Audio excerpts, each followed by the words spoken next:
بسم اللہ الرحمن الرحیم۔ زینت پوائنٹ سبسکرائب کیجیے اور بیل آئیکن کلک کیجیے ہماری نئی اپڈیٹ سے باخبر رہنے کے لیے۔ بسم اللہ الرحمن الرحیم۔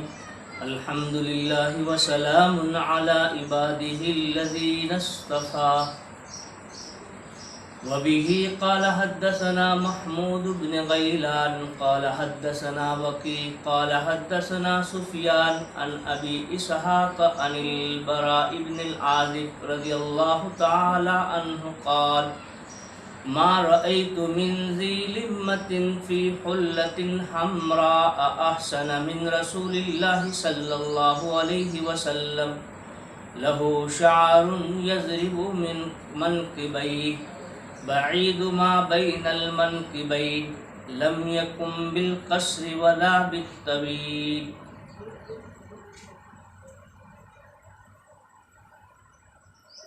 محترم سامعین کرام،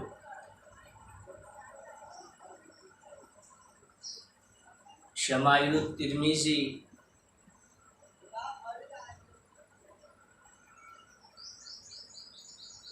کی جو مجالس میں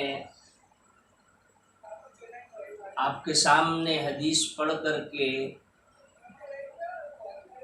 جو کچھ مفہوم بیان کیا جا رہا ہے، میں بارہا اس کی وضاحت کر چکا ہوں کہ ایک عوامی مجلس ہے، یوں سمجھو کہ ایک تعلیم کا سلسلہ ہے، نہ مدرسانہ تقریر ہے نہ مقررانہ تقریر ہے۔ تو اس چیز کو خاص ذہن میں رکھتے ہوئے ہماری ان مجالس کی پابندی کریں، انشاءاللہ انوار نبوت سے ہمیں فیض ملے گا۔ آج کی مجلس میں باب ما جاء فی خلق رسول اللہ صلی اللہ علیہ وسلم سرکار کے سراپا اور حلیہ مبارکہ کے سلسلے کی چوتھی روایت پڑھی گئی۔ یہ چوتھی روایت بھی حضرت براء بن عازب رضی اللہ تعالی عنہ سے ہے، جو صحابی رسول ہے۔ یہ ان صحابہ میں سے ہے کہ کم عمری کی وجہ سے سرکار دو جہاں فخر دو عالم صلی اللہ علیہ وسلم نے جن چند صحابہ کو جنگ میں شرکت کی اجازت نہیں دی تھی، ان میں حضرت براء بن عازب رضی اللہ تعالیٰ عنہ بھی ہے۔ غزوہ احد کے اندر بھی آپ کو منع فرمایا، غزوہ بدر کے اندر بھی آپ کو منع فرمایا۔ جب غزوہ احد کے اندر اجازت نہیں ملی تو غزوہ بدر کے اندر تو بطور اولا اجازت نہ ملنا ثابت ہوا۔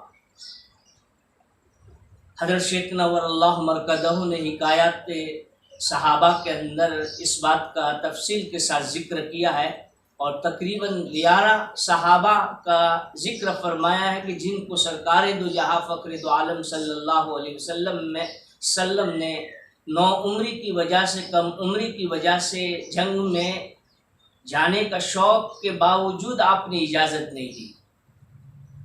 حضرت شیخ نے ان واقعات کے اوپر عنوان لگایا ہے بچوں کا دینی جذبہ، کہ بچوں میں بھی صحابہ کرام رضوان اللہ علیہم اجمعین کے زمانے میں کیسا جذبہ تھا۔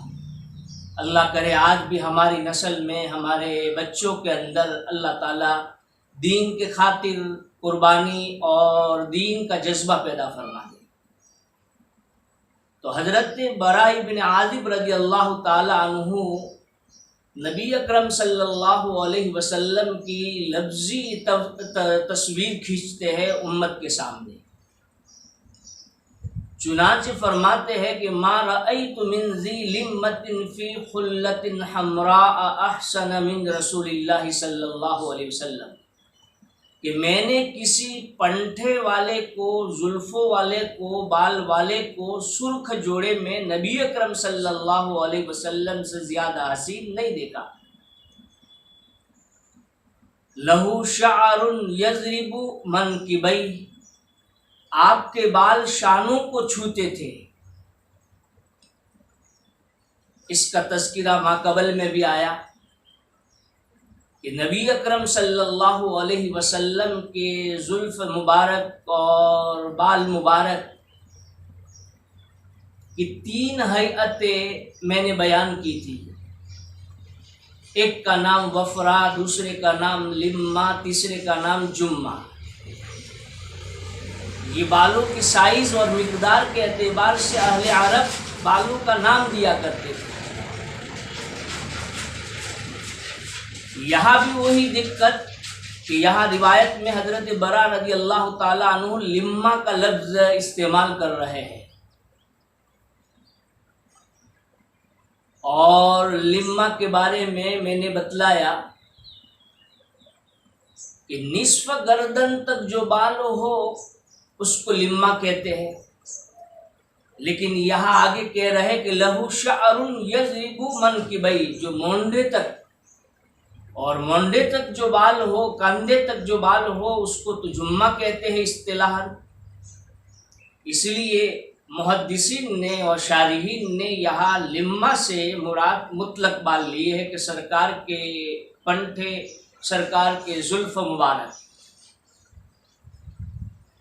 دوسری دقت شارحین کو یہ ہوئی کہ یہاں نبی اکرم صلی اللہ علیہ وسلم کی بالوں کی مقدار بیان فرمائی کہ کندھوں تک تھی، اور حضرت برا ہی کی تیسری جو روایت تھی اس میں یہ ذکر کیا گیا تھا کہ نبی اکرم صلی اللہ علیہ وسلم کے بال مبارک کی جو مقدار بیان کی گئی تھی وہ الگ تھی. اس لیے شارحین کو دقت ہوئی کہ سرکار دو جہاں فخر دو عالم صلی اللہ علیہ وسلم کے بال مبارک کہاں تک تھے. حضرت برا ایک روایت میں کہتے ہیں کہ الا شحمت اذنہی، کان کی لو تک، اور یہاں حضرت برا رضی اللہ تعالیٰ عنہ کہہ رہے ہیں کہ لہو شعر یضرب منکبئی. یضرب کا معنی ہے چھونا، پہنچنا. ویسے عرب کے اندر ضرب کے 25 معنی ذکر کیے گئے ہیں. سیاق و سباق کے اعتبار سے کون سا معنی فٹ ہوگا اس کو لیا جائے گا. تو نعوذ باللہ کیا حضرت برا رضی اللہ تعالی عنہ کذب بیانی سے کام لیتے ہیں؟ تو فرمایا نہیں، بلکہ بات یہ ہے کہ بال تو ایک حالت پر رہنے والی چیز نہیں ہے بلکہ گھٹنے بڑھنے والی ہے. تو جب سرکار دو جہاں فخر دو عالم صلی اللہ علیہ وسلم نے بال بنائے ہوئے ہوتے تو کان کی لو تک، پھر جب ان بالوں کے اوپر چند ایام گزر جاتے تو نصف گردن تک، پھر اس کے بعد کچھ ایام گزر جاتے تو منڈوں تک ہو جاتے.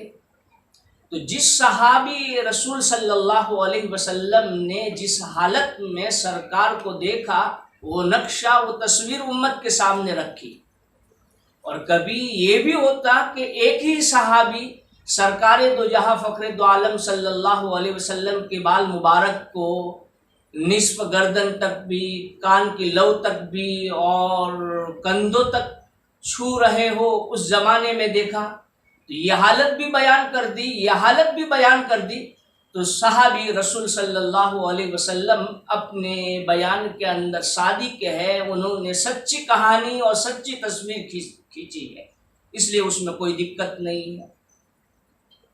نیز یہ بھی میں نے بتلایا اگلی مجلس کے اندر کہ حلت حمراء، سرخ جوڑا، سرخ سوٹ جو آپ نے پہن رکھا تھا اس کی نوعیت کیا تھی؟ مکمل سرخ نہیں تھا. کیسے ہم مکمل سرخ کی نبی اکرم صلی اللہ علیہ وسلم کے باب میں تصور کر سکتے ہیں جبکہ صحابہ کرام رضوان اللہ علیہ مجمعین کو اس سے منع فرمایا ہے. کتب حدیث میں اس کے واقعات آتے ہیں کہ حضرت عبداللہ ابن عمرو ابن العاص رضی اللہ تعالی عنہ نے ایک مرتبہ سرخ چادر پہنی ہوئی تھی تو آپ نے فرمایا تھا کہ یہ کیا ہے، اور کچھ ناراضگی کے چہرہ آپ نے بنایا اور صحابی رسول صلی اللہ علیہ وسلم کے بارے میں حضرت عبداللہ ابن عمرو ابن العاص رضی اللہ تعالیٰ عنہ نے محسوس کیا کہ سرکار میرے اس سرخ جوڑے سے، سرخ چادر سے ناراض ہے۔ چنانچہ گھر پر تشریف لائے اور دیکھا کہ چولہا جل رہا تھا تو اس میں اپنی چادر ڈال دی۔ پھر دوسرے دن نبی اکرم صلی اللہ علیہ وسلم کی مجلس میں تشریف لائے تو آپ نے فرمایا کہ عبداللہ وہ چادر کہاں گئی؟ فرمایا کہ اللہ کے حبیب، آپ نے کل ناراضگی کا اظہار فرمایا تھا تو میں نے اس کو آگ میں جلا دی۔ اللہ کے حبیب صلی اللہ علیہ وسلم نے فرمایا اللہ کے بندے، گھر کی عورتوں کو دے دیتا، مردوں کے لیے اس کے استعمال کی اجازت نہیں ہے۔ تو اس لیے اس واقعے سے معلوم ہوا کہ سرکار دو جہاں فخر دو عالم صلی اللہ علیہ وسلم کے بارے میں تصور ہم نہیں کر سکتے۔ دوسری چیز روایت میں یہ ذکر فرمائے کہ بعید ما بین المنکبین، کہ سرکار کی شانوں کے درمیان میں کشادگی تھی۔ سینہ چوڑا ہوگا تو شانوں کے درمیان میں کشادگی ہوگی، اور یہ ہمت اور جوامردی کی علامت ہے، طاقت کی علامت ہے۔ تیسری چیز حضرت برا رضی اللہ تعالیٰ عنہ نے ذکر فرمائی، لم یحکم بالقصیر ولا بالطویل، کہ سرکار دو جہاں فخر دو عالم صلی اللہ علیہ وسلم کا قد کیسا تھا؟ تو فرمایا قد میانہ تھا، نہ بہت آپ ناٹے تھے اور نہ بہت لمبے تھے، اس لیے کہ ناٹا ہونا بھی اور لمبا ہونا بھی یہ حسن کو زائل کر لیتا ہے۔ تو نبی اکرم صلی اللہ علیہ وسلم کے حلیے مبارکہ کے سلسلے میں حضرت برا رضی اللہ تعالیٰ عنہ کی یہ دوسری روایت تھی۔ اسی لیے کسی شاعر نے یہ بات کہی ہے کہ آپ جیسا کوئی دو جہاں میں نہیں، اس زمین میں نہیں، آسماں میں نہیں۔ حسن صورت عجب، حسن سیرت عجب، پھر عجب اس پہ حسن کلام آپ کا۔ ناز کرتا ہوں اپنے مقدر پر میں، آپ آقا میرے، میں غلام آپ کا۔ عرش کرسی سے بالا ہے مقام آپ کا، آگے اللہ ہی جانے مقام آپ کا۔ اللہ کے حبیب صلی اللہ علیہ وسلم کو صورت کے اعتبار سے بھی اور سیرت کے اعتبار سے بھی وہ مقام عطا فرمایا تھا کہ اس مقام کو کوئی امتی چھو نہیں سکتا۔ اللہ تبارک و تعالی نبی اکرم صلی اللہ علیہ وسلم کے اس حلی مبارکہ کے سلسلے میں جو روایات کا سلسلہ چل رہا ہے، ہمیں سرکار کے ساتھ ظاہری اور معنوی اعتبار سے عشق نصیب فرمائے، اور عشق کے نتیجے میں اتباع نصیب فرمائے۔ وما علینا الا البلاغ۔